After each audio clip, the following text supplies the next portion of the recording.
Roswell Flight Test Crew, here at Commercial UAV Expo 2022 in fabulous Las Vegas, Nevada. And I'm here with Aaron Zhang at the A to Z delivery booth. How you doing, Aaron? Very good. How are you? I'm doing fine, thanks. Having a good time at the show. Now, we visited with you guys last year, but you've got this whole big display set up. What's different? What's new? So we launched our RDS2, the new rapid delivery system winch. And so the RDS2, we can deliver any box. We say BYOB, bring your own box. Any box up to 22 pounds, and we can reel up to 11 pounds. So also the RDS2 can work with any drone, DJI, non-DJI, A to Z drone. It can be mounted within the belly of a drone, so it's much shorter in height to leave more room for cargo space.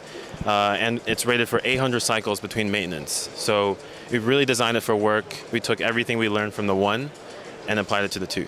All right. Now, of course, when people think drone delivery, thanks to Jeff Bezos anyway, everybody always thinks, residential drone delivery, bringing me my pizza or something. Is that the main goal of this? It's not the main goal of this. We definitely see a lot of use in intersite transport. So on industrial sites, factories, shipping ports, airports, anything that's time sensitive, high value is great for use with RDS-T and RDS-2. So the RDS-T is the full delivery, the cargo drone integrated with the RDS-2. And so a lot of our customers, they have, say an oil rig. And if that thing is down for, an hour, that costs a lot.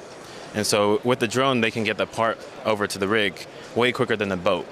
So intersite transport, we also have search and rescue, some mining, oil and gas, sensors being lowered and picked up. We also have some defense, but obviously there's residential. So yeah, we definitely put our eggs in different baskets. Smart, smart.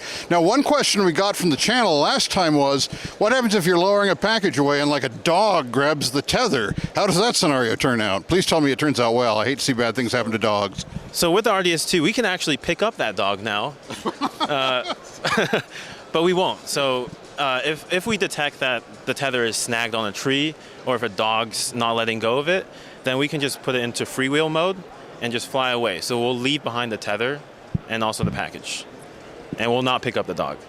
Glad to hear it. Now, I couldn't help but noticing when I was looking at your boxes here, which you're delivering, they're just like ordinary boxes. Like I said, bring your own box. But then is that just like strapping tape, like from the shipping center? How does that work? So our goal with the RDS2 is to give people a blueprint to do their own deliveries using their own delivery supplies. So not only from a unit economic standpoint, but also from a payload size, dimensions, restriction standpoint.